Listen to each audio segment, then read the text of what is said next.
Hello hello, क्या ফারুক শোনা যায় কথা? হ্যালো হ্যালো,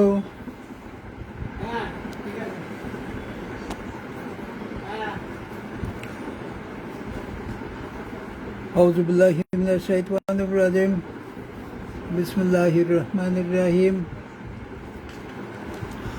হোমিও জ্ঞান বিনিময় কেন্দ্রের দূরের ও কাছের সাথী বন্ধুগণ, আসসালামু আলাইকুম রহমতুল্লাহি ওয়া বারাকাতুহু।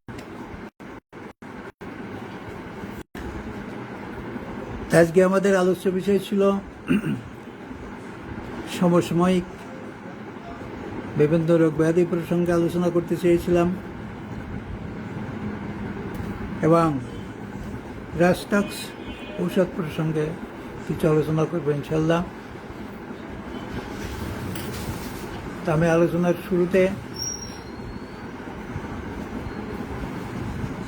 হোমিও জ্ঞান বিনিময় কেন্দ্রের সদস্য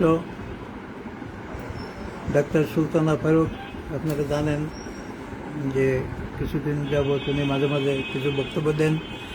আজকে প্রথমত রাস্টাক্স প্রসঙ্গে উনি কিছু বলবেন, আপনারা ধৈর্য সহকারে শুনুন, পরে আমি অন্যান্য বিষয়গুলো সম্পর্কে আলোচনা করবো ইনশাল্লাহ। কাছে নিয়ে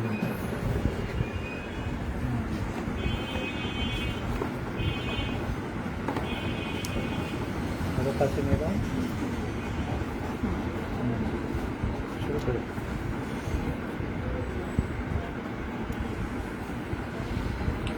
দূরের ও কাছের সকল শ্রোতাদের আমার পক্ষ থেকে জানাই অভিনন্দন। আসসালামু আলাইকুম। এখন সিজনটা বর্ষা, এ সময় আসলে রাস্টাক্স খুবই গুরুত্বপূর্ণ একটি ওষুধ, সচরাচর ব্যবহৃত হয়। রাস্টাক্স ওষুধটা সবসময় সর্ব অবস্থায় আমাদের কাজে লাগে। এর কিছুটা লক্ষণ আমাদের প্রত্যেকেরই জানা উচিত। প্রথমে যদি লক্ষণ আসি, যে বর্ষার বৃদ্ধি, ভিজে স্যাঁতস্যাঁতে স্থান, এসব স্থানে থাকলে রাস্টাক্স রোগে আক্রান্ত হয়। রাস্টাক্স রোগী বিশ্রামে সবসময় তার রোগ লক্ষণ বৃদ্ধি হয়। নড়াচড়ায় উপশম, তবে অতিরিক্ত নড়াচড়া করলে আবার ব্যথা বেদনা বেড়ে যায়।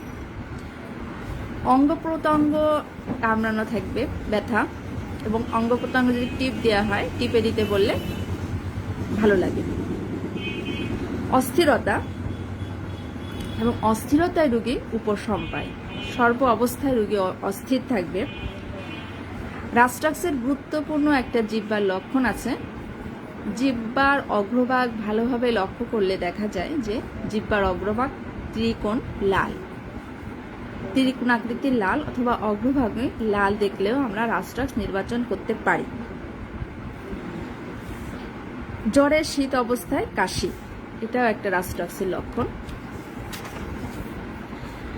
যে কোনো রোগ লক্ষণ রাস্টাক্সের সন্ধ্যার সময় বৃদ্ধি পায়। সন্ধ্যার সময় তার রোগ লক্ষণ বাড়ে। এর জন্য সাধারণত আমরা যখন ওষুধ প্রয়োগ করি তখন আমরা রোগীদের নিষেধ করি যে সন্ধ্যার সময় খাবেন না, তো দিনের বেলায় রাস্টাক্স আমরা বেশি প্রয়োগ করার চেষ্টা করি। আর এর অস্থিরতা বেশ কয়েকটা ওষুধেই আছে, যদিও আমি ক্লাসে আলোচনা করছি যে আপনার অ্যাকোনাইট, আর্সেনিক, এদেরও অস্থিরতা আছে। কিন্তু অ্যাকোনাইটের যে অস্থিরতা, রাস্টাক্সের অস্থিরতারও কিছুটা পার্থক্য আছে। রাস্টাক্সের অস্থিরতায় রোগী উপশম পায়, এবং এজন্য এ ব্যথায় কাতরাতে থাকে, বাবা গো মা গো বলে দেখায়, কাতরায়। এ কাতরালে আসলে রোগী উপশম বোধ করে। আর নড়াচড়া যেহেতু সে উপশম পায়, এজন্য সে ক্রমাগত নড়াচড়াই করতে থাকে। স্থির থাকা রাস্টাক্স রোগীর পক্ষে কখনোই সম্ভব নয়। এর পানির পিপাসা ততটা গুরুত্বপূর্ণ নয়, তবে অনেক সময় পানির পিপাসা বেশিও থাকে। তখন রাত্রে দেখা যায় মুখটা খুব শুষ্ক হয়ে আসে, তখন সে ঠান্ডা পানি বা দুধ খেতে চায়। এরা অনেক সময় জীবনের প্রতি বীতশ্রদ্ধা হয়ে আত্মহত্যা করতে চায়। আর চর্মরোগের ক্ষেত্রেও রাস্টাক্সের একটা লক্ষণ আছে। চর্মরোগ, যে কোনো চর্মরোগ যদি হয়, চর্মরোগগুলো হবে রডযুক্ত, এটা খেয়াল রাখতে হবে। রডযুক্ত থাকবে ভিতরে এবং কষানি পড়বে, এবং কষানি পড়ুক আর নাকের ভিতরে রস থাকবে, এই রস থাকবে এবং চুলকালে যদি উপশম হয় এবং গরমে যদি উপশম পায়, সেখানে রাস্টাক্স খুব গুরুত্বপূর্ণ। এখন গরমের সিজনে যে ঘামাচিগুলো হয়, ঘামাচিরও একটা ভালো ওষুধ রাস্টাক্স। যেখানে ঘামাচিগুলো পানিযুক্ত হয় সেখানে রাস্টাক্স ভালো কাজ করে। এবার শুষ্ক ঘামাচি যেখানে, সেখানে সাধারণত দেখা যায় ন্যাট্টামিউরে ভালো কাজ হয়। এই রুগীরা প্রলাপকালে যখন অজ্ঞান অবস্থায়ও দৈনন্দিন যে কার্যকলাপগুলো করে সেগুলোর কথাই আলোচনা করতে থাকে। অনেক সময় ভারী কোনো জিনিস যদি তুলতে যেয়ে হঠাৎ করে তার শীত টান লাগতে পারে, যেমন ভারী বালতি তোলা অথবা হঠাৎ নিচে থেকে কিছু উত্তোলন করা, এরকম শীত টান লাগলেও রাস্টাক্স প্রয়োগ করে দেখবেন, আসলে খুবই উপকার হয় এবং তৎক্ষণাৎ রুগী ভালো বোধ করে। যাই হোক, আমি আলোচনার মধ্যে সংক্ষিপ্ত কয়েকটি লক্ষণ আলোচনা করলাম, তা আপনারা সবাই এগুলো দেখবেন, পড়বেন, বুঝবেন, আশা রাখি ভালো হবে। যাই হোক, আমার বক্তব্য শোনার জন্য সবাইকে ধন্যবাদ। আসসালামু আলাইকুম।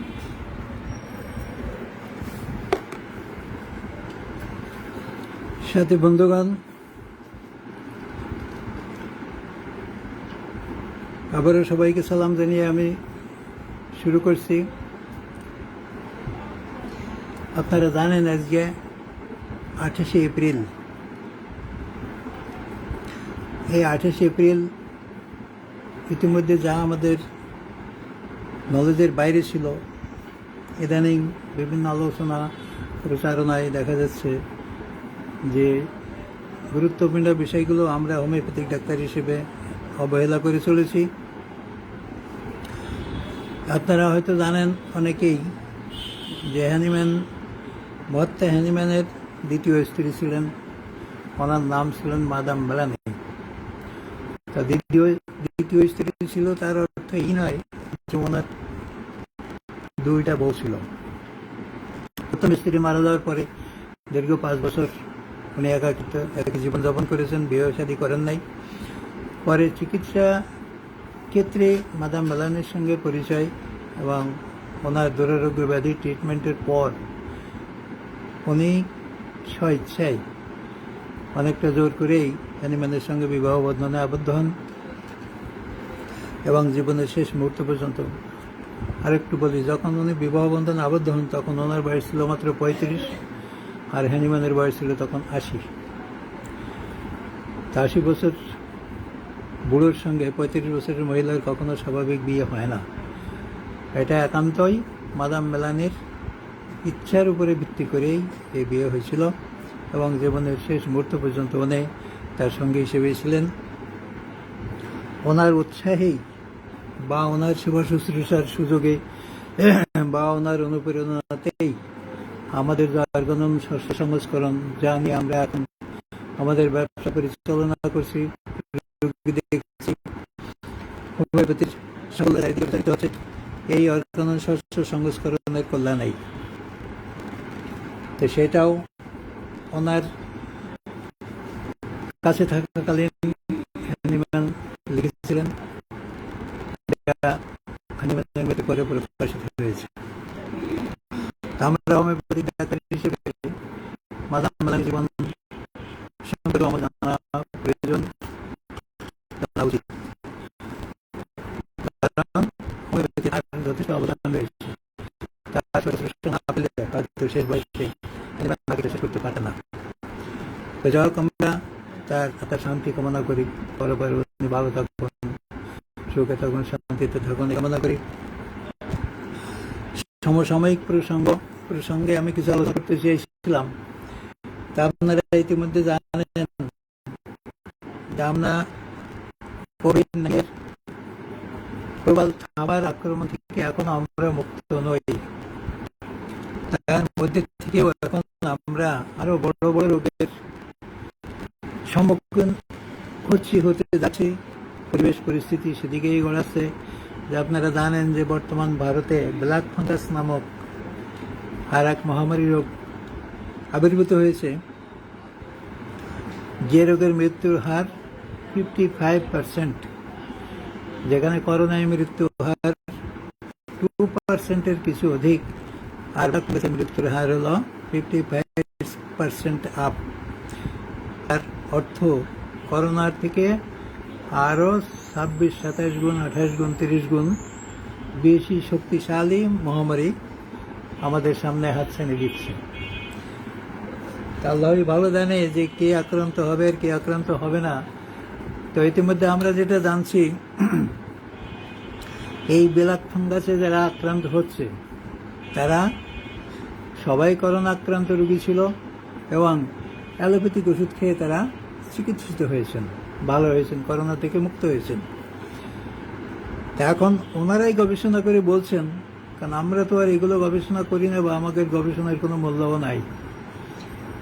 আমাদের শাস্ত্র যেটা বলে যে ধরনের চিকিৎসায় জীবনী শক্তি দুর্বল হবে এবং পরবর্তীতে আরও বড় বড় রোগে আক্রান্ত হতে হবে, এটা আমাদের চিকিৎসা শাস্ত্রই আরও 250 বছর আগে ঘোষণা করে গেছে। তো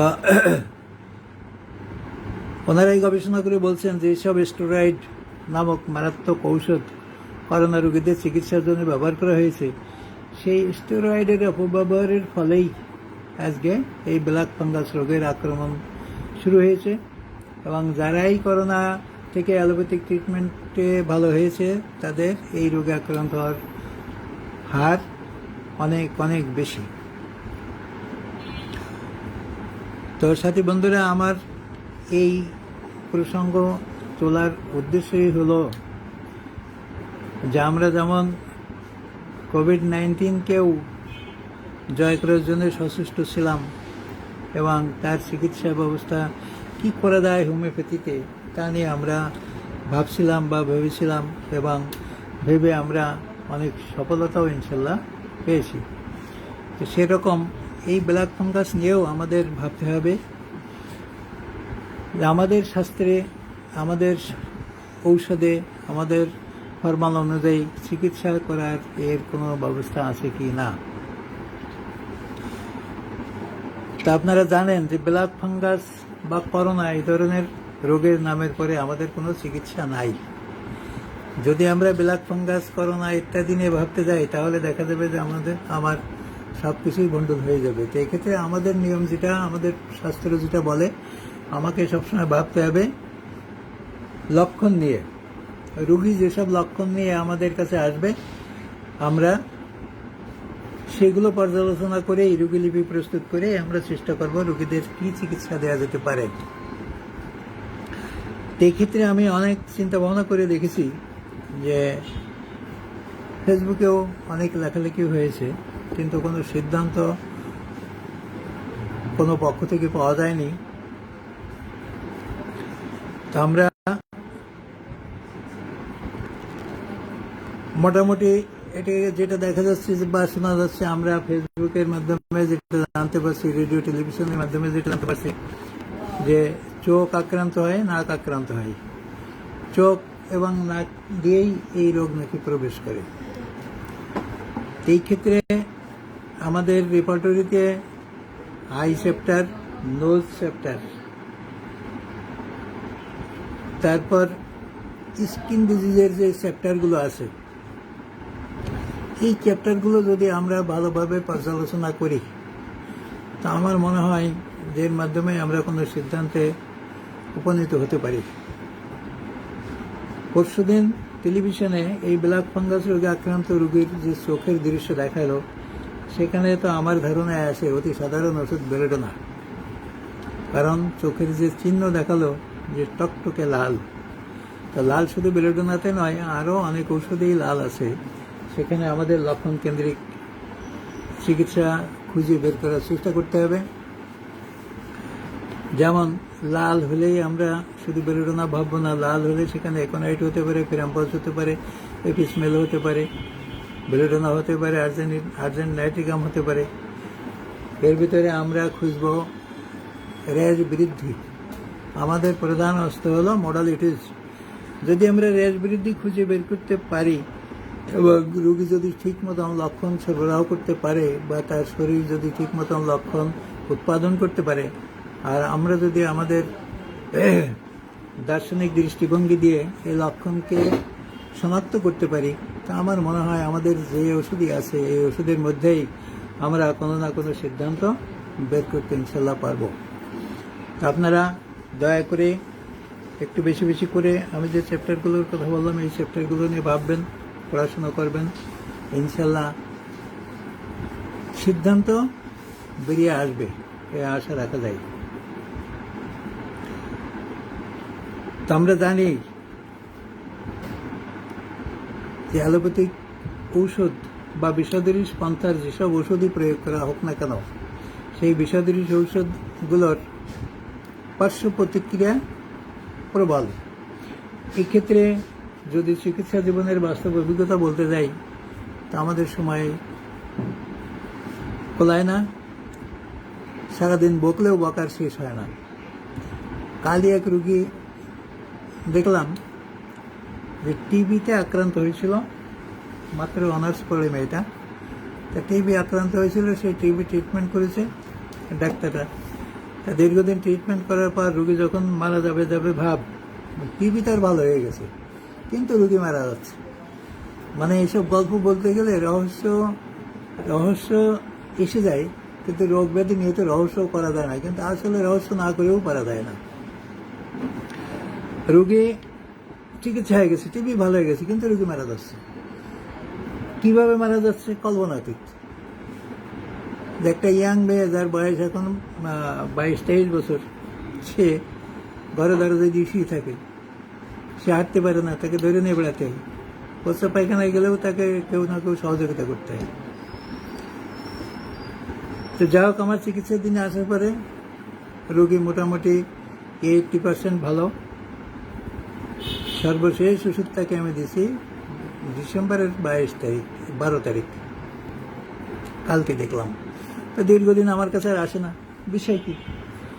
আমি মনে করছি যে হয়তো অন্য ডাক্তারের কাছে গেছি, কেন এত তাড়াতাড়ি ভালো হবে এটা ধরে নেওয়া যায় না। আমার এখানে চিকিৎসার দিন ছিলেন মাত্র মাস 3। তো এখন হঠাৎ কালকে হাজির, কি ব্যাপার, তুমি কে ব্যাপার, কোথেকে আসলে? তারা বলছে যে আমি তো হঠাৎ করে আমার জ্বরে আক্রান্ত হয়েছিলাম, তো জ্বরে আক্রান্ত হওয়ার পরে আমি তো আব্বা মা বাপ সবাই থেকে আমার নিয়ে গেল ডাক্তারের কাছে। তাই আমি বললাম, তাই এখন কি ফকির বাড়ি আইছো? আপনি তা বলছেন কেন? তা বললাম, তা বলবো না, তুমি গেলে ডাক্তারের কাছে, তুমি রুগী হলে, আমার জ্বর আসলে তুমি গেলে ডাক্তারের কাছে, তাহলে এখন নিশ্চয়ই ফকির বাড়ি আইছো?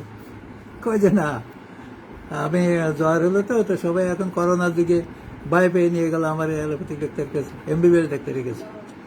তাহলে এমবিবিএস ডাক্তারের কাছে নিয়ে গেল, তো এমবিবিএস ডাক্তারের কাছে নিয়ে যায়, এমবিবিএস ডাক্তার তো জ্বর ট্রিটমেন্ট করেছে 5 মাস ফেলে, কারণ আজকে মে মাস, তো 5 মাস ফেলে ট্রিটমেন্ট করেছে। কি হয়েছিল? তাহলে টাইফয়েড হয়েছিল। তেমন ওর সর্বনাশ, তো বিশাল ব্যাপার। কয় যে আপনি শুধু রসিকতা করছেন, তাহলে রসিকতা কি? টাইফয়েড মানে বিশাল ব্যাপার না? টাইফয়েডের ইচ্ছা শুনলে তোমারই মাথা ঘুরিয়ে দেবেন এখন। তো যাই হোক, ওসব আর আমি পরে যে কি বিষয় এসে এখন শুনে মিলে দেখি যে রোগী হাঁটতে পারে না, রোগী হাঁটতে পারে না। তাহলে রোগী হাঁটতে পারে না কেন? কয় হাঁটতে গেলে মাথা ঘুরে পড়ে যায়।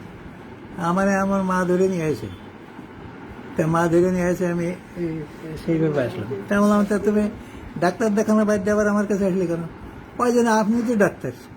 তা বললাম, তোমরা যেসব কথাবার্তাগুলো বলো আসলে দুঃখ লাগে, যে জ্বর হতে ডাক্তারের কাছে গেলে আর এখন হয়েছিল আমার কাছে।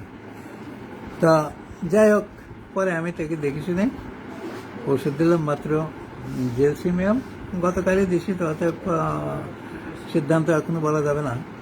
তার মানে এই রুগীর 3-4 মাস ফেলে টাইফয়েড সারেছে এমন সারা যে সারতে রোগের 12 বেজে গেছে, এখন এসেছে আমার কাছে। কারণ এখন তো সে ওষুধ খাইলেও তার পায়খানা প্রস্রাবে সে ওষুধের গন্ধ বেরোচ্ছে, তারপরে খাওয়া দাওয়াও বন্ধ হয়ে আসছে, শরীরেও দুর্বল, হাঁটতে পারে না, চলতে পারে না, নানান সমস্যা। এই হচ্ছে আমাদের অবস্থা। তো যা হোক, আমাদের অবস্থা যাই হোক, ও নিয়ে আমাদের দুঃখ করে লাভ নাই। আমাদের কাজ হলো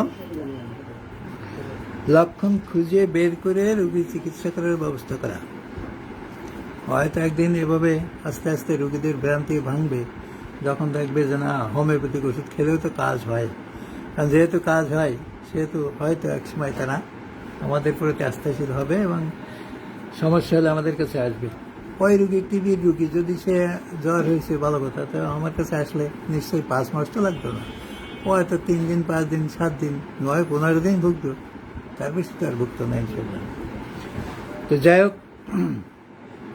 এখন আসি আমার মূল প্রসঙ্গ। আজকে যে রাজটক্স বিষয় নিয়ে আমি আলোচনা করতে চেয়েছিলাম, তো রাজটক্স আমাদের সমসাময়িক প্রসঙ্গ নিয়ে আলোচনা করতে গেলে অনেক কথাই আসে। তো আমি সমসাময়িক প্রসঙ্গ নিয়ে আলোচনা করতে গেলে একজন প্রশ্ন করেছে যে মাদাম মেলানি ঠিক চিকিৎসার জন্য জার্মানিতে এসেছিলেন, তার কোনো প্রমাণ আছে কি স্যার? জি, উনি জার্মানিতে চিকিৎসার জন্য এসেছিলেন এবং ওনার রোগটা ছিল কম্পন রোগ, স্পাজম নর্তন। উনি ছিলেন আর্টিস্ট, উনি শিল্পী ছিলেন, উনি ছবি এঁকে এঁকে বিক্রি করে সংসার চালাতেন, বা এটা ওনার পেশা ছিল। তো এটা তৎকালীন ফ্রান্সে বড় বড় যারা ডাক্তার ছিল তারা সবাই দেখেছিল, সবাই ব্যর্থ হওয়ার পর উনি হ্যানিম্যানের নাম শুনে ওনার কাছে আসছিলেন এবং ওনার সেই হাত পা কাঁপা রোগ হ্যানিম্যানের চিকিৎসাধীন থাকা অবস্থায় ভালো হয়েছিলেন। এবং ভালো হওয়ার পরেই উনি আর ফ্রান্সে ফিরে যান নাই, হ্যানিম্যানের সেবা যত্নেই ছিলেন। সেবা যত্নে থাকতে থাকতে দুইজনের ভিতরে কিছু ঘনিষ্ঠতা আসে, মতের মিল হয়। মতের মিল হওয়ার পরে তারা উভয় বিবাহ বন্ধনে আবদ্ধ হন। এই হচ্ছে ওনার চিকিৎসার ইতিহাস। আমরা সমসাময়িক প্রসঙ্গ বলতে গেলে অনেক প্রসঙ্গই আসে, আমাদেরকে নিয়ে আমাদেরই বিতর্ক, আমাদের নিজের বিতর্কের শেষ নাই। তো অন্যের দোষ দিয়ে তো লাভ নাই। আপনারা একটু চিন্তা করলেই বুঝবেন, হ্যানিম্যান যখন হোমিওপ্যাথির আবিষ্কার করেন, প্রথমে উনি কি আবিষ্কার করেন? প্রথমে উনি কি প্যাথোলজি আবিষ্কার করেন, না অর্গানন আবিষ্কার করেন, না ম্যাথমেটিক আবিষ্কার করেন? নিশ্চয়ই ঔষধ পরীক্ষা নিরীক্ষা করে উনি ম্যাথমেটিকা লিখেন। কারণ ঔষধ পরীক্ষা নিরীক্ষা করে যেসব লক্ষণগুলো পাইতেন সেই সব লক্ষণগুলো বিচার বিশ্লেষণ করে উনি নোট করতেন এবং সেই নোটগুলোই হলো আজকে আমাদের ম্যাথমেটিক্যাল, যেগুলো পাঠ করে আমরা ডাক্তারি করে রুগী দেখি। হ্যানিম্যান যখন ম্যাথমেটিক্যাল লিখলেন, চিকিৎসা জীবন শুরু করলেন, ওষুধ পরীক্ষা করলেন। তো ম্যাথমেটিক্যাল তৈরি করার পর উনি যখন চিকিৎসা জীবনের পদার্পণ করলেন, হোমিওপ্যাথিক ওষুধ দিয়ে চিকিৎসা করতে থাকলে উনি প্রতি পদে পদে দেখা গেল ক্রনিক ডিজিজ ট্রিটমেন্ট কালে বাধার সম্মুখীন হতে থাকলেন। যখন ক্রনিক ডিজিজ ট্রিটমেন্ট কালে বাধার সম্মুখীন হতে থাকলেন, তখন উনি চিন্তা করলেন যে বিষয়টি কি। যেহেতু আমার চিকিৎসা পদ্ধতি প্রাকৃতিক চিকিৎসা পদ্ধতি এবং উনি নিজেই আশ্বস্ত যে এই হচ্ছে সর্বোত্তম চিকিৎসা পদ্ধতি, সর্বোত্তম চিকিৎসা পদ্ধতি বাধাগ্রস্ত কেন হবে? যখন বাধাগ্রস্ত হতে থাকলো তখন উনি ভাবতে থাকলেন যে কারণটা কি। এই কারণ ভাবতে ভাবতে ভাবতে ভাবতে উনি একসময় সোরা সাইকোসিস সিফিলিসের চিন্তা ওনার মাথায় আসলেন এবং এই সোরা সাইকোসিস সিফিলিসকেই উনি প্রতিবন্ধকতা হিসেবে শনাক্ত করে এইটাকে কিভাবে উতরানো যায়, কিভাবে এটাকে জয় করা যায়, সেই চিন্তা ভাবনা নিয়েই উনি অর্গাননের সূত্রপাত করলেন এবং অর্গানন লিখলেন। তো যখন অর্গানন লিখলেন তখন অর্গানন হলো আমাদের মূল নীতি, ম্যাথমেটিকা হলো ঔষধ নীতি, আর অর্গানন হলো আপনার জীবন চালানোর পদ্ধতি। আপনি ডাক্তার হিসেবে কিভাবে আপনি রুগী দেখবেন, কিভাবে আপনি রুগীকে বিভিন্ন উপদেশ দেবেন, কেমন হবে আপনার চরিত্র। যে দেখেন, বলতে গেলে অনেক কথাই আসে, সর্বপ্রথম অর্গাননের আমাদের সবচেয়ে এক বড় সূত্রই হলো ডাক্তারের চরিত্র নিয়ে আছে। আগে প্রশ্ন তুলেছেন উনি, ডাক্তারের চরিত্র কেমন হবে। তাই দেখেন, আমরা যেটা দেখি যে ডাক্তার আমাদের চরিত্র আছে বলে মনে হয় না। বড় বড় ডাক্তার সাহেবরা যেসব ভাষা ব্যবহার করে আরেক ডাক্তারের প্রতি, এগুলো ফেসবুকে দেখলে আমাদেরই লজ্জা লাগে। তো সমসাময়িক প্রসঙ্গ বলতে গেলে তো অনেক কথাই আসে। যাই হোক, তো এখন আমার যেটা প্রশ্ন সেটা হচ্ছে যে উনি যখন ম্যাথমেটিক্যাল লিখলেন, তাহলে আপনার দায়িত্ব কি? এখন আপনার দায়িত্ব কি প্যাথোলজি পড়া? কারণ আপনি তো হোমিওপ্যাথি শিখছেন। তাহলে হোমিওপ্যাথি যখন আপনি শিখছেন, প্রথমত দায়িত্বটা আমি মনে করি ম্যাথমেটিক্যাল শেখা। ম্যাথমেটিক্যাল শিখে আপনি যখন চিকিৎসা জীবনে নামবেন, তখন নিশ্চয়ই বড় বড় প্রতিবন্ধকতা আপনার সামনে আসবে। ক্রনিক ডিজিজ ট্রিটমেন্ট যখন করতে যাবেন, তখন আপনি অন্ধকারে ডুববেন। যখন আপনি অন্ধকারে ডুববেন, তখন আপনাকে বাধ্য হয়ে অর্গানন পড়তে হবে, কারণ অর্গানন পড়া ছাড়া বিকল্প নাই। তাহলে অর্গানন যখন আপনি পড়বেন, অর্গানন পড়ে যখন আপনি আরও ভালো ডাক্তার হবেন, তখন দেখা যাবে বিভিন্ন রকমের টুকটাক প্যাথোলজিক্যাল জ্ঞান আপনার থাকা প্রয়োজন হয়ে পড়বে। আপনি দেখবেন যে তখন টুকটাক প্যাথোলজিক্যাল জ্ঞান আমাদের প্রয়োজন। যেমন ডায়াবেটিস, যদি একটা রুগী এসে বলে যে ডায়াবেটিসের ওনার পরীক্ষা করে এই পার্সেন্টেজ পেয়েছে, তখন হয়তো আমি একটু আশ্বস্ত হয়ে ওই লাইনে চিন্তা ভাবনা করে আমি রুগীকে ব্যবস্থা দিতে পারি। যেমন কিছুদিন আগে আমি এক রুগী, অনেক বয়স্ক রুগী, কোনো কথা না শুনেই আমি শুধু ব্যাসিলিন নাম দিয়েছিলাম। তো কারণ রুগী দেখার সুযোগ হয় নাই। তো কি সমস্যা? লাঞ্চে ক্ষত হয়েছে। লাঞ্চে ক্ষত হয়েছে, এটা ওরা আল্ট্রাসাউন্ড করে, বিভিন্ন পরীক্ষা নিরীক্ষা করে সেইটাই ডাক্তাররা শনাক্ত করেছে। আর রোগীর বয়স ধরেন 90 বছরের ঊর্ধ্বে। তা আমি লাঞ্চে ক্ষত হয়েছে এই কথাটুকু শুনেই আমি তাকে ব্যাসিলিনাম 1M দিয়েছিলাম 2 ডোজ। এই ব্যাসিলিনাম 1M 2 ডোজ খেয়ে যে তার 160 ডিগ্রি জ্বর, যা 7 দিন যাবৎ ভুগতেছেন উনি, কমে নাই।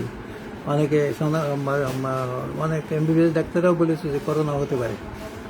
আমি না শুনে না দেখেই ওই প্যাথোলজিক্যাল রিপোর্টের কথা শুনেই ব্যাসিলিনাম দিয়েছিলাম, এবং আল্লাহর রহমতে সেই ব্যাসিলিনাম খেয়েই 1M 2 ডোজ খেয়েই তার জ্বর চলে গেছে, এবং আজও রোগী এখনও বেঁচে আছে এবং মোটামুটি ভালো আছে। এই যে প্যাথোলজিক্যাল রিপোর্ট আমাদের প্রয়োজন নেই তা না, কিছু কিছু ক্ষেত্রে আমাদের প্রয়োজন পড়ে। আমি এখানে পার্সেন্টেজ উল্লেখ করে দেখছি যে ওটা 10% রোগীর বেলায় আমাদের হয়তো প্যাথোলজির প্রয়োজন পড়তে পারে। তো ম্যাথমেটিকা আমি তো মনে করি যে জীবনের সর্বক্ষেত্রেই সর্বপ্রথম প্রয়োজন ম্যাথমেটিকা। যদি আপনি ম্যাথমেটিকা মুখস্থ করতে পারেন, লক্ষণ মুখস্থ করতে পারেন, রোগীর লক্ষণ সংগ্রহ শিখতে পারেন, তো ম্যাথমেটিকাই আপনার সবচেয়ে বড় অস্ত্র। এই ম্যাথমেটিকার অস্ত্র রেখে আপনি যদি শুধু অর্গাননই পড়েন, শুধু প্যাথোলজি পড়েন, অ্যানাটমি ফিজিওলজি পড়েন, তো হোমিওপ্যাথিক ডাক্তার কি হওয়া যাবে? আমি মনে করি যে হোমিওপ্যাথিক ডাক্তার হওয়া যাবে না।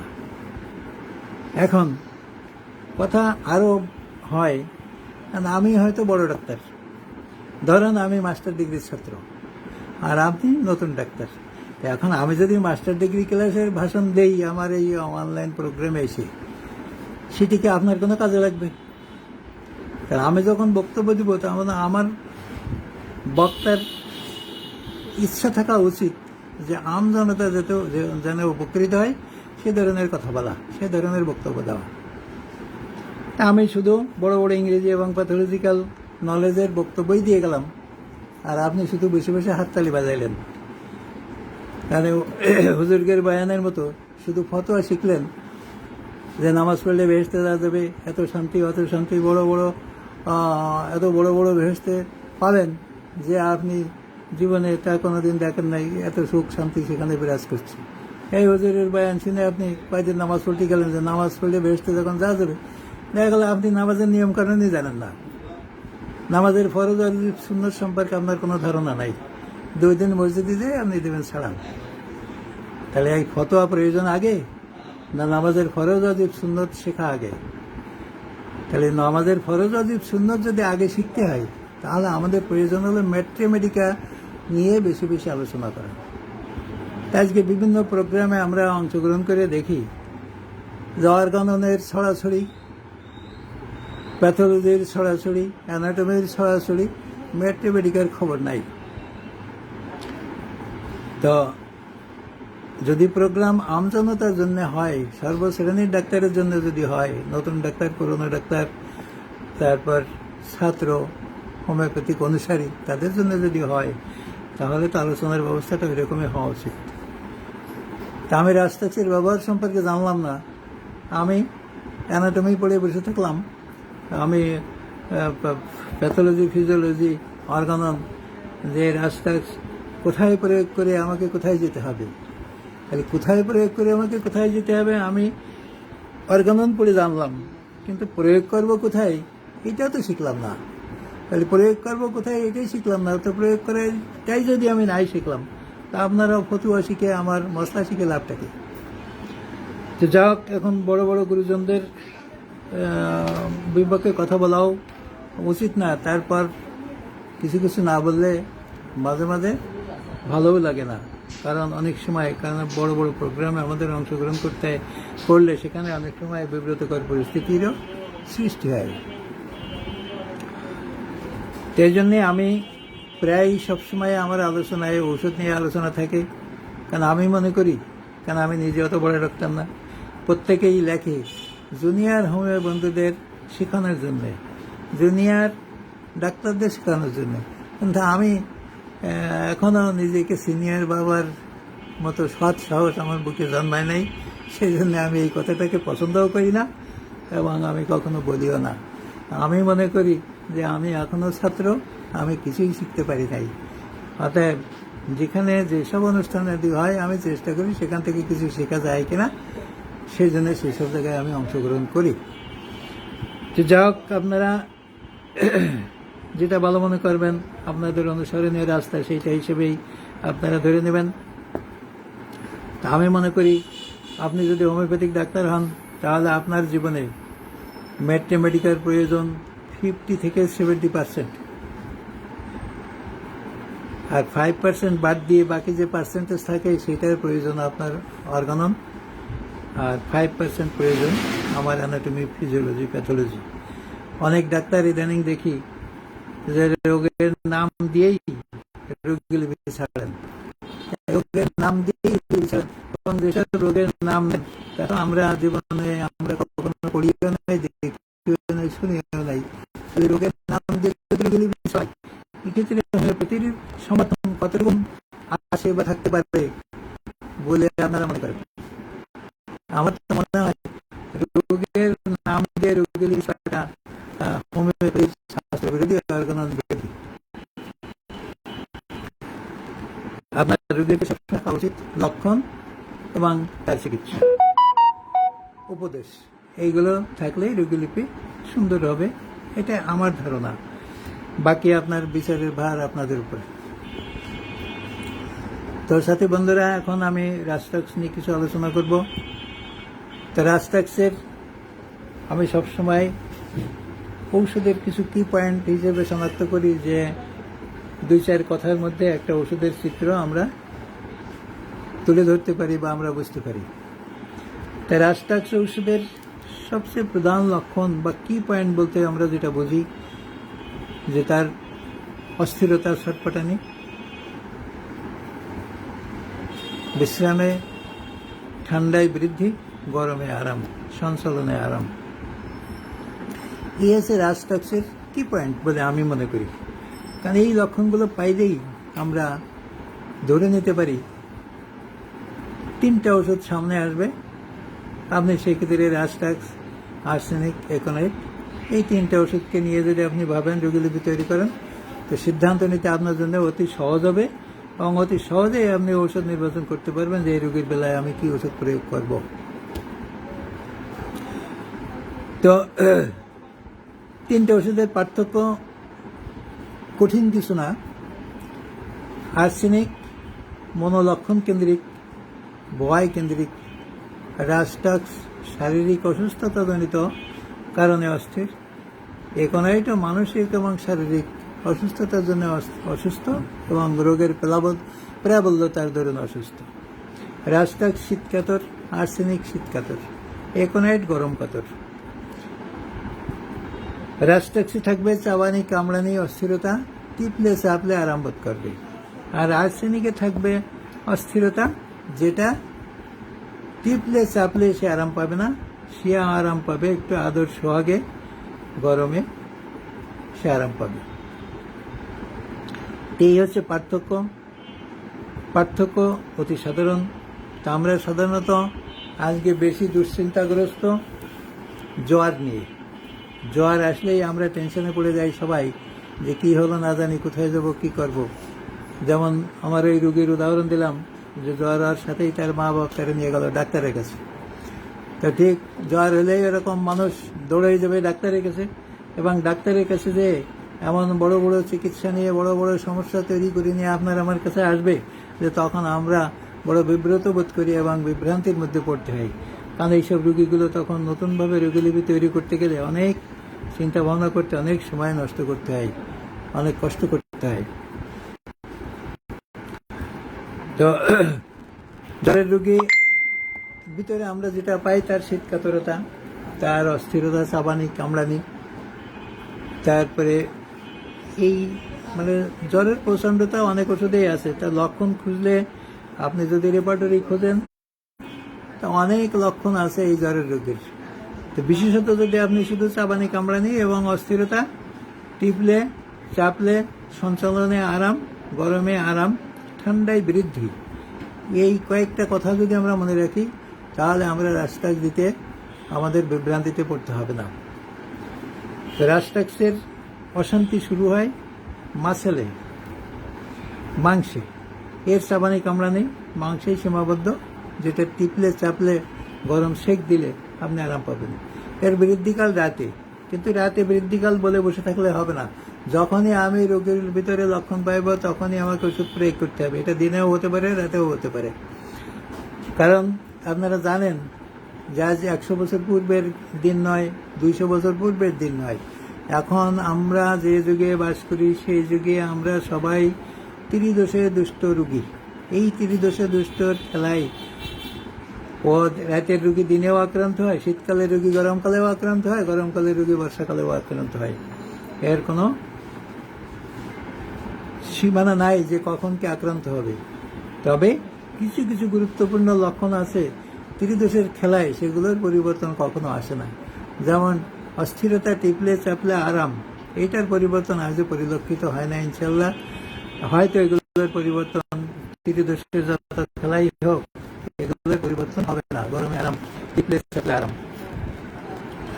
তা আমরা যেখানে এই জ্বরে এই প্রচন্ড অস্থিরতা, টিপলে চাপলে আরাম, তারপরে গরমে আরাম, ঠান্ডায় বৃদ্ধি, এগুলো পাইব, সেই ক্ষেত্রে আমরা রাস্টাক্সের কথা চিন্তা করব। তো লক্ষণে গেলে যেমন রাস্টাক্সের রোগী রাতে বৃদ্ধি, অধিকাংশ সবাই বলেন যে রাস্টাক্স এখনো মায়াজম কভার করে না। তো যখন রাতে বৃদ্ধি নির্দিষ্ট, সেখানে মায়াজম কভার করে না, এটা কেমনে বলবেন? তাহলে নিশ্চয়ই সিপিলিটিক দোষে তুষ্ট এই রোগী। কারণ আপনারা জানেন যে সিপিলিটিক মায়াজমের রোগী রাতে বৃদ্ধি, আর সাইকোটিক মায়াজমের রোগীর দিনে বৃদ্ধি। শরিক মায়াজমের রোগীর বৃদ্ধির কোনো নির্দিষ্ট সময়সীমা নাই। এটা দিনেও হতে পারে, রাতেও হতে পারে, সকালে বিকেলে যখন খুশি তখন হতে পারে। তাহলে আমাদের রোগী দেখতে গেলে যেহেতু রাতে বৃদ্ধি, তাহলে নিশ্চয়ই ধরে নিয়ে যাবে যে এই রাস্টাক্স রোগী সিপিলিটিক মায়াজম কভার করে। অতএব সিপিলিটিক মায়াজমের রোগীর ক্ষেত্রে রাস্টাক্স প্রযোজ্য। যদি কখনো দিনের বেলায় দেখা যায় যে রাস্টাক্স রোগীর সন্ধান আপনারা পান, সেই ক্ষেত্রে আমি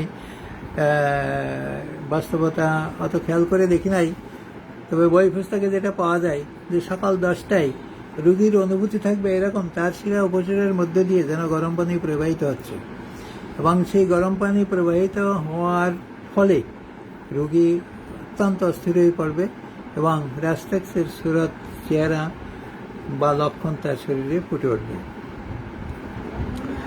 তাছাড়া অধিকাংশ ক্ষেত্রেই রাস্টাক্সের রোগীর বৃদ্ধি বৈকাল থেকে শুরু হয় এবং সারা রাত পর্যন্ত এর বৃদ্ধিকাল ধরা যায়।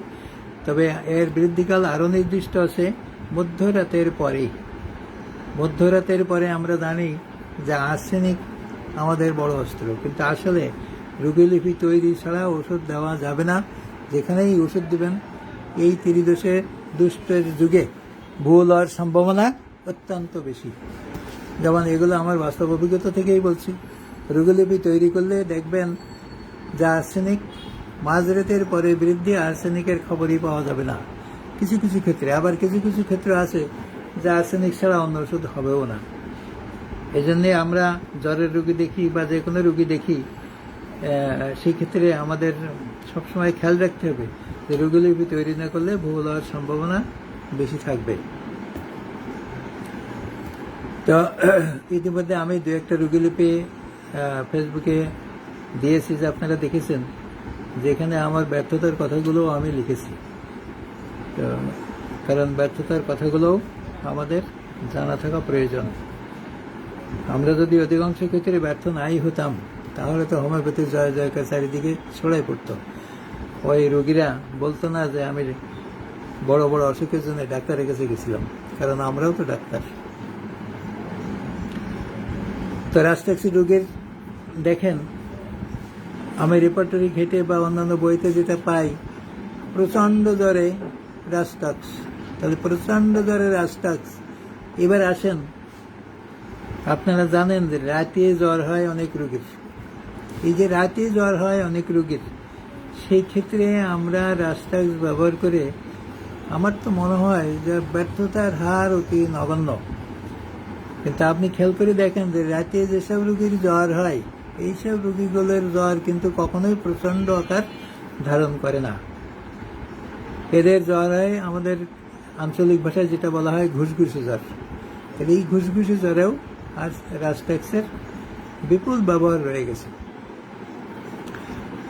আপনি দেখেন, যদি মুখে জ্বর ঠুটো ওঠে, এই মুখে জ্বর ঠুটোর জন্যও রাস্টাক্স একটা বড় ওষুধ। আমি এই সাম্প্রতিককালের একটা উদাহরণ এক্ষেত্রে দেই, যে মুখে জ্বর ঠুটো উঠছে, তা আমি দেখে মনে করলাম নিচের ঠোঁটে এবং এত লাল, যে এটা ইংরেজিতে যেটাকে বলা হয় ফায়ারি রেড, তার মানে আগুনের মতো লাল। এত লাল নিচের ঠোঁটে, ফুলেছে একবারে ঠোসা, বেশ উঁচু হয়ে চকচক করতেছে। তা আমি মনে করলাম কি বেলেডোনা হতে পারে, তাহলে বেলেডোনা হতে পারে। পরে আবার চিন্তা করলাম যে দেখি নিচের ঠোঁটে যখন আবার রোগীর পিপাসা নাই, পানি খায় না, তাহলে ব্যাপারটা কি, তাহলে কি স্মেল হবে? তো এবার আমি জিজ্ঞেস করলাম যে গরম দিলে ভালো লাগে না ঠান্ডা দিলে ভালো লাগে? তা বলে যে আমার ঠান্ডা দিলে ভালো লাগে। তা আমিও গুরুত্ব কম দিলাম। তো দেখেন যে এইখানে আপনার রাস্টাক্স আর এপিসমেলের কত সুন্দর যে বই পুস্তকে সতর্ক করছি, অথচ আমরা সেই সতর্কতা তো আমরাই ভুল করি, সতর্কতা জানার পরেও। তা যখনই রুগী বলছে ঠান্ডা দিলে ভালো লাগে, তখন আমার এই ফায়ারি রেড, তারপরে আক্রান্ত স্থানে ফোলা, তারপরে নিচের ঠোঁট ঠান্ডায় আরাম, আমি তো এক কথায় এপিসমেল বলে দিলাম। তাহলে এপিসমেল খাওয়ার পরে রুগী বলে যে না, আমার গরমে ভালো লাগে না, আমার তো গরমে কষ্ট বাড়ে, এই গরমেই ভালো লাগে, গরমে কষ্ট বাড়ে না। তারপরে আমি এটা হিসেব নিকেশ করে দেখলাম যে এটা রাস্টাক্স, পরে রাস্টাক্স দিয়েছি, রুগী ভালো হয়ে গেছে। তো বই পুস্তকে যেটা দেখা যায় যে এপিসির পরে রাস্টাক্স দিবেন না, রাস্টাক্সের পরে এপিস দিবেন না। আমি নিজেও অনেক সময় গর্ব করে বলি যে এপিসের রুগী গরম কাতর, রাস্টাক্সের রুগী ঠান্ডা শীত কাতর, তাহলে এখানে এই ভুল হবে কেন? অথচ আমি এই ভুলটা করলাম। দেখেন যখনই রাস্টাক্স দিলাম তখন রুগী ভালো হয়ে গেল। তো ঠিক এরকম আমাদের যেমন সফলতাও আছে, ব্যর্থতাও আছে। তো ব্যর্থতার কাহিনীগুলো আমাদের জানা থাকা দরকার। তো জ্বর ঠুটো উঠলেই আমরা যে আবার শুধু রাস্টাক্স দিব তাও কিন্তু না। জ্বর ঠুটো উঠলে আমাদের রাস্টাক্স আছে, নেট্রামিউর আছে, কন্ডোরাঙ্গ নামে ওষুধ আছে। এইসব ওষুধগুলোও আপনারা খেয়ালে আনবেন। এইসব ওষুধগুলো খেয়ালে এনে আমাদেরকে রোগীলিপি তৈরি করতে হবে। রোগীলিপি তৈরি করলে আমরা ঠিকই সঠিক ঔষধ খুঁজে বের করতে পারব। জ্বরের রোগীর বা কাশির রোগী ধরেন, একটু ঠান্ডা লাগলেই তার কাশি শুরু হয়ে যায়, এবং বিশেষ করে জ্বরে যখন এই শীত বাড়ে, জ্বরের রোগীর যখন শীত বাড়তে থাকে তখন তার কাশি হতে থাকে। রোগী সচেতন হলে বলতে পারবে যে আমার এখন জ্বর আসবে বা আমার এখন জ্বর বাড়বে, কারণ যে আমার এখন কাশি হচ্ছে। এই যখনই কাশি হবে তখন তার জ্বর বাড়বে। তো রাস্টাক্স রোগীর আরো একটা গুরুত্বপূর্ণ লক্ষণ, তার জিহ্বা ত্রিকোণাকার লাল। তার জিহ্বা ত্রিকোণাকার লাল, এইটা রাস্টাক্স রোগীর একমাত্র লক্ষণ নয়। যদি আমরা এটাকে একমাত্র লক্ষণ হিসেবে ধরে বসে থাকি তাহলে আমাদের কিন্তু ভুলের মাত্রা আরো বেড়ে যাবে। কারণ রাস্টাক্স রোগের জিহ্বা বাদামি রঙের হতে পারে, হলুদ রঙের হতে পারে, ফাটা ফাটা হতে পারে, ময়লা যুক্ত হতে পারে, আপনার পার্শ্ব লাল থাকতে পারে, তার জিহ্বার আগা ত্রিকোণাকার লাল থাকতে পারে। যদি কিনা জিহ্বার আগা ত্রিকোণাকার লাল থাকে তাহলে এইটাকে আপনি একক লক্ষণ হিসেবে ধরেও আপনি রাস্টাক্স ব্যবহার করতে পারেন। তবে ওই বাদামি বর্ণের জিহ্বা, হলুদ জিহ্বা, ফাটা ফাটা জিহ্বা, এই ক্ষেত্রে যে রাস্টাক্স হবে না এটা ভাবা যাবে না। অতএব আমাদের শুধু ত্রিকোণাকার জিহ্বা লাল এইটা শিখলে কিন্তু ভুল হওয়ার সম্ভাবনা বেড়ে যাবে খুব বেশি। তো এই জন্যেই আমাদের রোগীলিপি তৈরি করতে হবে, রোগীর সার্বিক চিত্র অঙ্কন করেই ওষুধ প্রয়োগ করতে হবে। শুধু এক জিহ্বা দেখে ওষুধ নির্বাচন বা সেই সিদ্ধান্ত নিলে আমাদের সিদ্ধান্তে ভুল হওয়ার সম্ভাবনা থাকবে। তো রাস্টাক্স রোগীর সঞ্চালনে বৃদ্ধি, প্রথম সঞ্চালনে বৃদ্ধি, যেমন অস্থিরতার রোগী, তার মানে কি অস্থির রোগী যখন হয় সে শুয়ে থাকলে বসে থাকলে অস্থির থাকে। রাস্তার রোগী যদি আপনার সামনে এসে চেয়ারে বসে তো আপনি ওই দুই কথা শুনিয়ে আপনি তাকে ওষুধ দিতে পারবেন। কারণ ওই রোগী যদি 5 মিনিট আপনার সামনে বসে থাকে দেখবেন 5 মিনিটে 7বার তার অবস্থান পরিবর্তন করবে। একবার ঠ্যাং চেয়ারের উপরে তুলে দেবে, একবার ঠ্যাং নামাবে, একবার মাজা মুড়াবে, একবার সোজায় বসবে, একবার কাঠ হয়ে বসবে। কারণ তার এই অস্থিরতার কারণে সে বারবার তার অবস্থান পরিবর্তন করতে থাকবে। এইটুক দেখলেও আপনি রাস্টাক্সের কথা ভাবতে পারেন। এরপরে আপনি তার সার্বিক লক্ষণাদি খুঁজে দেখেন।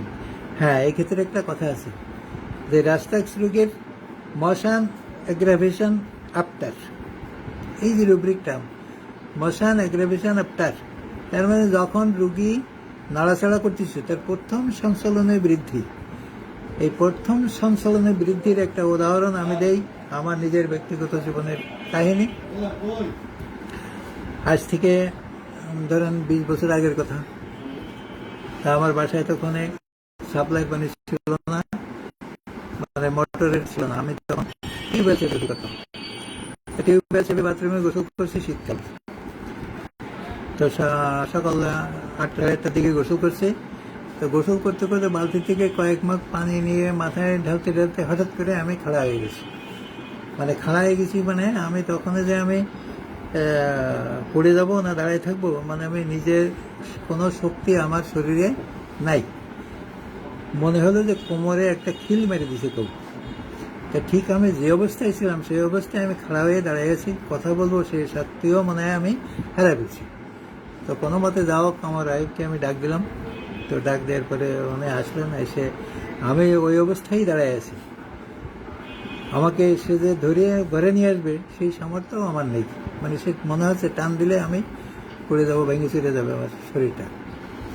তো তখন আস্তে আস্তে আমার গা মুছাইয়ে লুঙ্গের বদলানো গেল না। তো আমি বললাম যে আমার যে জায়গায় খিল মারো তুমি ওই জায়গায় একটু হাত দিয়ে মেসেজ করে দাও। মনে হচ্ছে যে একটু মেসেজ করলে ভালো লাগবে, একটু অশান্তি লাগবে এখানে। তারপরে আস্তে আস্তে আস্তে আস্তে মেসেজ করতে করতে মনে হলো যে একটু স্বাভাবিক হয়েছে। তারপরে লুঙ্গি বদলায় আমাকে আস্তে আস্তে ধরে আমি ঘরে নিয়ে এসলাম। দেখেন, মোশন অ্যাগ্রাভেশন আফটার। তাহলে প্রথম যখন আমি নাড়াচাড়া করব তখন হচ্ছে আমার বৃদ্ধি। তা আমাকে ওই যে খিল মেরে দিল, সেই খিল থেকে আমি তো আগাতে পারছি না। এই ক্ষেত্রে একটা গুরুত্বপূর্ণ আলোচনা আছে, আপনারা যদি পারেন মনে করে রাখবেন। যদি কিনা ওই সময়ে আমি নিজে নিজে বেড়া ধরে, খুঁটি ধরে, দেয়াল ধরে আস্তে আস্তে আসতে পারতাম তাহলে কিন্তু আমার ওষুধ হলো জেলসিমিয়াম। আর যেহেতু আমি আসতে পারি নাই, নড়তে পারি নাই, সেহেতু ওষুধ আমার রাস্টাক্স। এগুলো লক্ষণ মেলায় দেখবেন, রেপার্টরি দেখবেন, রেপার্টরি দেখলে এগুলোর সন্ধান পেয়ে যাবেন। তো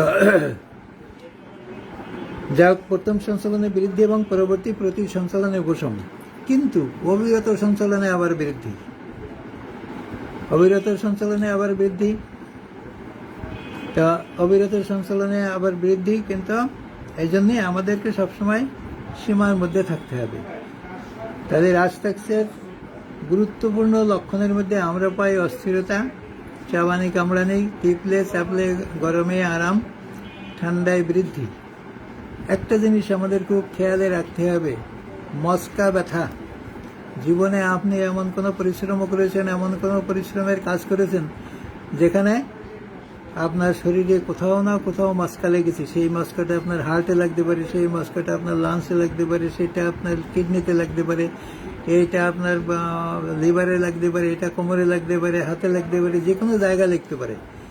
বাস্তবতায় এর রুগী আমরা পাই, দেখি। হৃদরোগের রুগী শুনলেই আমরা,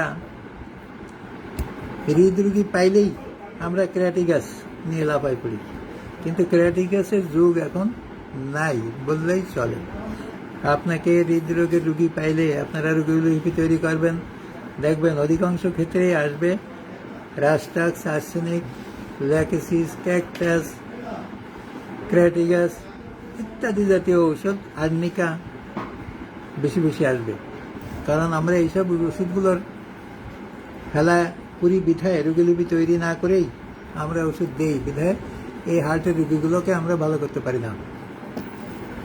যারা কঠিন পরিশ্রম করে, যেমন কোঠার যে কাঠ ফাড়ে কোড়াল দিয়ে, এরা যে পরিশ্রম করে, এদের যদি হার্টের রোগ হয়, এদের যদি কোমরে ব্যথার রোগ হয়, এদের যে কোনো রোগ ব্যাধি হোক না কেন, প্রথমে আমাদের আর্নিকা রাস্টাক্সের খবর নিতে হবে। যদি কিনা দেখা যায় বিশ্রামে বৃদ্ধি, সেই ক্ষেত্রে আমরা আর্নিকাও ভাবতে পারি, রাস্টাক্সও ভাবতে পারি।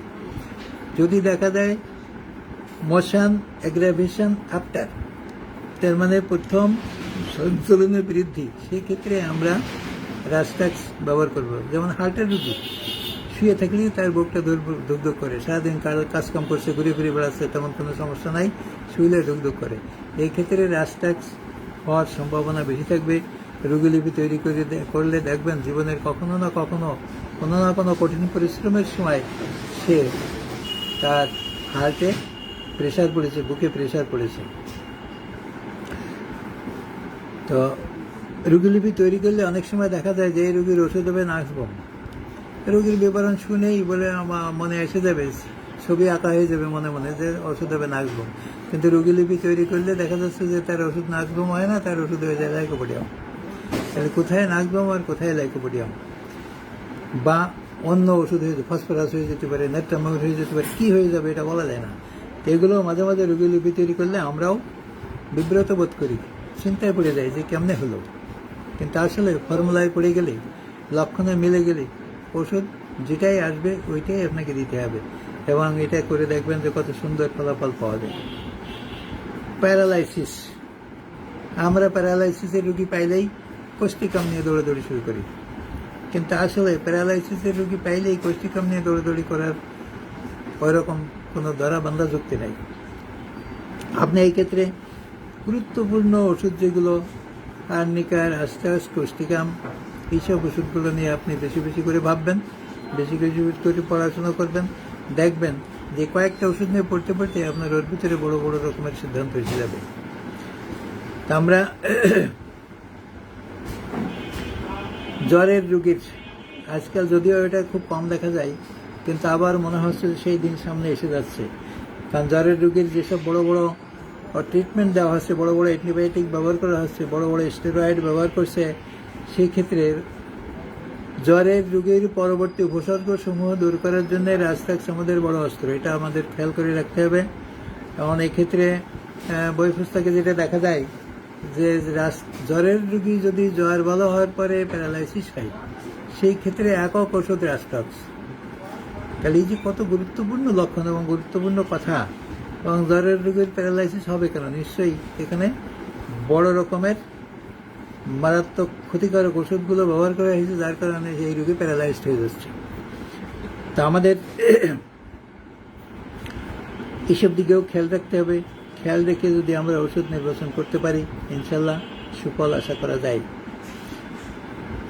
তো মস্কা ব্যথার যেটা আমি বললাম, আপনারা যে কোনো জায়গায় যে কোনো রোগে যদি আমরা দেখি বিশ্রামে বৃদ্ধি, সেই ক্ষেত্রে আমরা রাষ্ট্রের কথা খেয়াল করব।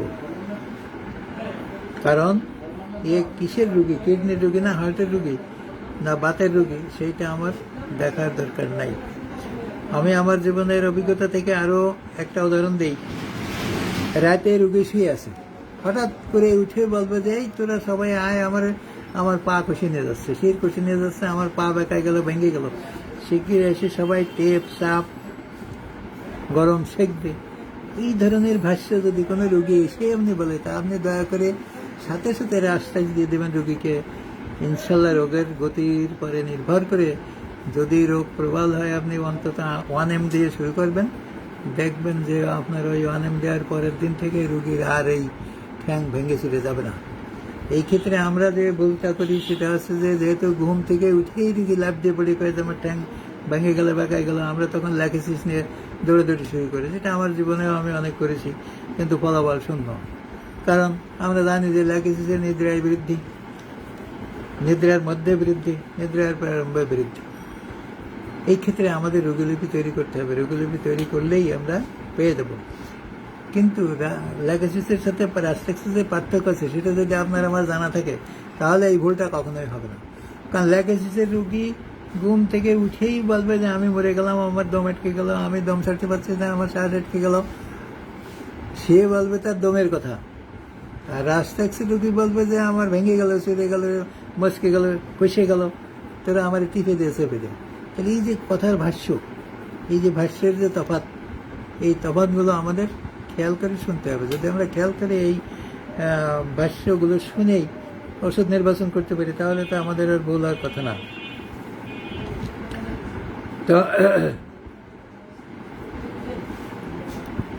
তো প্রথম সংশোধনের যে বৃদ্ধি, প্রথম সংশোধনের বৃদ্ধির আরও গল্প আছে। হাই তোলা, অনেকে আছে যে কঠিনভাবে গাল হা করে হাই তোলে।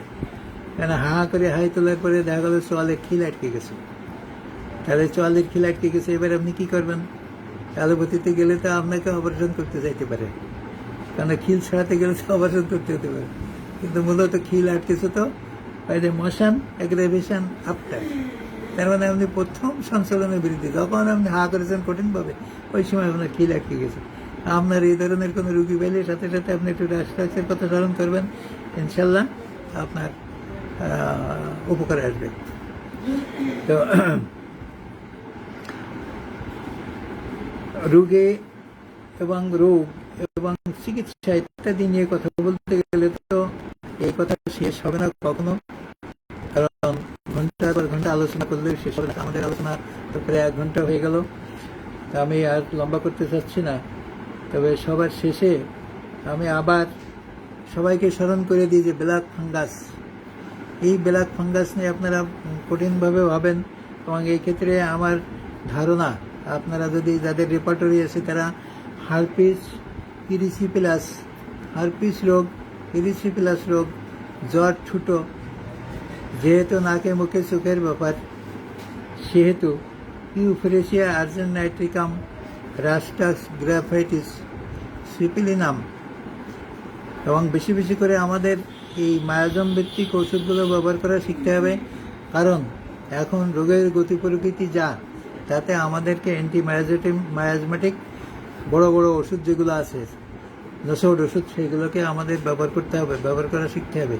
এই ক্ষেত্রে আপনাকে ব্যাসিলিনাম, মেডোরিনাম, সিপিলিনাম, থুজা, সরিনাম, এইসব বড় বড় ওষুধগুলো আমাদের ব্যবহার করা শিখতে হবে বেশি বেশি করে।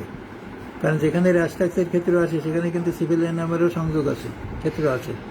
এইভাবে আমাদের রোগীলিপি তৈরি করে এই হারপিস, ইরিসিপিলাস এবং চোখের রোগ, এই রোগব্যাধি যে কয়েকটা ওষুধে আছে সেই কয়েকটা ওষুধ যদি আপনারা মনোযোগ সহকারে পড়েন, আমার মনে হয় ব্ল্যাক ফাঙ্গাসের ব্যাপারেও আমরা একটা সিদ্ধান্তে আসতে পারবো। এবং এক্ষেত্রে আমি, আপনারা হয়তো জানেন যে ফেসবুকে দিয়েছিলাম যে কারো কোনো অভিজ্ঞতা থাকলে আপনারা সেটা শেয়ার করেন। সবাই আমরা পরস্পর জানি, কিন্তু অনেকে আমাকে বড় বড় উপদেশ দিচ্ছেন কিন্তু কোনো পরামর্শ দেন নাই। তো যাক, বড় বড় উপদেশগুলোও কাজে লাগবে। কারণ কেউ বলেছে যে আপনাকে রোগীলিপি তৈরি করা শিখতে হবে, তাহলে রোগী রিপোর্ট তৈরি করা শিখতে হবে। কথাটা তো ঠিক, কিন্তু এই কথাটা তো আমার মাথায় ছিল না। উনি আমাকে স্মরণ করাই দিয়েছেন, যার ধরুন আমিও আপনাদের স্মরণ করে দিলাম যে আপনারা রোগী লিপি তৈরি করা শেখেন। ইনশাল্লাহ ব্ল্যাক ফাঙ্গাসকেও আমরা মোকাবেলা করতে পারবো। এবং সেই ক্ষেত্রে আপনারা যেমন এই ব্যাসিলিনাম, মডারিনাম, সিপিলিনাম এই 3টে ওষুধ বেশি বেশি করে পড়বেন। রাস্টাক্স, গ্রাফাইটিস, ইউপোরেসিয়া, আর্জেন্টাইটিকাম, বেলোডোনা এই ওষুধগুলো বেশি বেশি করে পড়বেন। দেখবেন হয়তো আশা করা যায় এর মধ্যে আমাদের সিদ্ধান্ত আল্লাহর রহমতে বেরিয়ে আসবে। এই ক্ষেত্রে আমি আরও একটা বইয়ের নাম বলি, যদিও বইয়ের নাম বলা খুব দুষ্কর, কারণ বইয়ের নাম বলার সঙ্গেই আমার বিপক্ষে ঝড় উঠে যাবে। ডাক্তার হাসান মির্জার লেখা বইটা আপনারা অনুসরণ করবেন। এই ক্ষেত্রে আমার মনে হয় কিছু দিক নির্দেশনা আমরা ওর মধ্যেই পাব। আর বাকিগুলো আপনারা আপনাদের অভিজ্ঞতা থেকে লেখা বোঝার চেষ্টা করবেন। এবং প্রচুর পড়াশোনা করতে হবে, কারণ যেহেতু এই পেশাতে আমরা এসেছি, পড়াশোনা না করলে আমরা তো এইসব ব্যাপারে সিদ্ধান্ত বের করতে পারবো না। হোমিওপ্যাথি যেহেতু প্রকৃতির উপরে নির্ভরশীল চিকিৎসা পদ্ধতি, সেহেতু রোগ যদি প্রাকৃতিক হয় সে কেন লক্ষণ দেবে না? অবশ্যই লক্ষণ দেবে। যদি লক্ষণ না দেয় তাহলে বুঝতে হবে রোগী দুরারোগ্য, এই রোগের রোগ ভালো হবে না। যদি কিনা স্পষ্ট লক্ষণ থাকে তাহলে ডাক্তার হিসেবে আমাদের তো দায়িত্ব সেই স্পষ্ট লক্ষণকে শনাক্ত করা এবং তার ব্যবস্থা দেওয়া। তাহলে সেই দায়িত্বে যেন আমরা ব্যর্থ না হই। আমার জীবনে ব্যর্থতা থাকলেও আপনাদের জীবনে সফলতা আসুক, সেটাই আমার কাম্য। যার কারণে এই স্মরণ করিয়ে দেওয়া বা সবাইকে জানান দেওয়া, সবাইকে বোঝানোর চেষ্টা করা।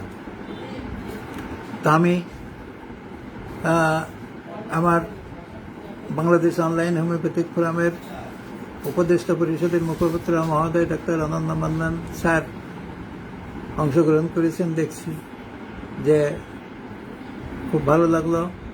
কারণ আপনাদের মতো বড় বড় ডাক্তার সাহেবরা যদি আমাদের অনুষ্ঠানে আসেন, দিক নির্দেশনা দেন এবং আমাদের আলোচনায় যদি কোনো ত্রুটি বিচ্যুতি হয় সেই ত্রুটি বিচ্যুতিগুলোও যদি তুলে ধরেন, তাহলে আমরা এবং আমার এই অনুষ্ঠানে যারা অংশগ্রহণ করে বা ভিডিওগুলো যারা পড়ে তারাও অনেক উপকৃত হবে।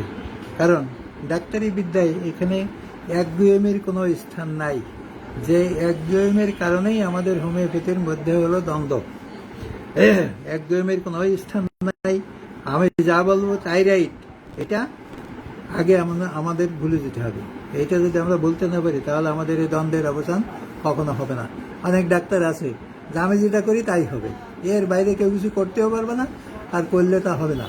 মানে আমি যেটা করেছি সেটাও যদি তুমি করিয়ে দেখো, তবুও আমি বলবো যে ওর মধ্যে কিছু না কিছু ত্রুটি হয়েছে, এটা তোমার হয় নাই। এইসব ধরনের মন মানসিকতা আমাদের ত্যাগ করতে হবে। আমাদের উদ্দেশ্য থাকবে একটাই, আমরা ভুল শিখবো না, ভুল শেখাবো না। যদি ভুল শেখাই আমার জ্ঞানের স্বল্পতা, তাহলে সেটাকে ধরিয়ে দেওয়া রাজধানীর দায়িত্ব। এবং সেই ধরিয়ে দেওয়ার মধ্যেও একটা ভদ্রতা থাকতে হবে। কারণ আপনি হোমিওপ্যাথিক ডাক্তার, অর্গানন ভালো করে পড়বেন এবং অনুধাবন করার চেষ্টা করবেন। আপনার চরিত্রের সীমানা সেখানে নির্দিষ্ট করে দেওয়া হয়েছে। কিন্তু আমি বুঝি না, বড় বড় ডাক্তার যারা আমাদের গুরুজন এবং যাদের থেকে আমরা অনেক কিছুই শিখি, তারা আমার মনে হয় যে অর্গাননের এইসব ধারাগুলো বই থেকে ছিঁড়ে ফেলেছেন। কারণ তাদের আচরণে, তাদের ভাষায়, তাদের ভাষার প্রয়োগে, তাদের কথাবার্তায় এ ধরনের প্রমাণ পাওয়া যায় না। তাদের সমালোচনাও আমরা করার মতো সাহস রাখি না এই কারণে, কারণ তাদের কাছে আমরা অনেক ঋণী, তাদের থেকে আমরা অনেক কিছু শিখি। কিন্তু দুঃখও লাগে যে সমাজে অনেক সময় নিন্দিত হতে হয়, অবহেলিত হতে হয়।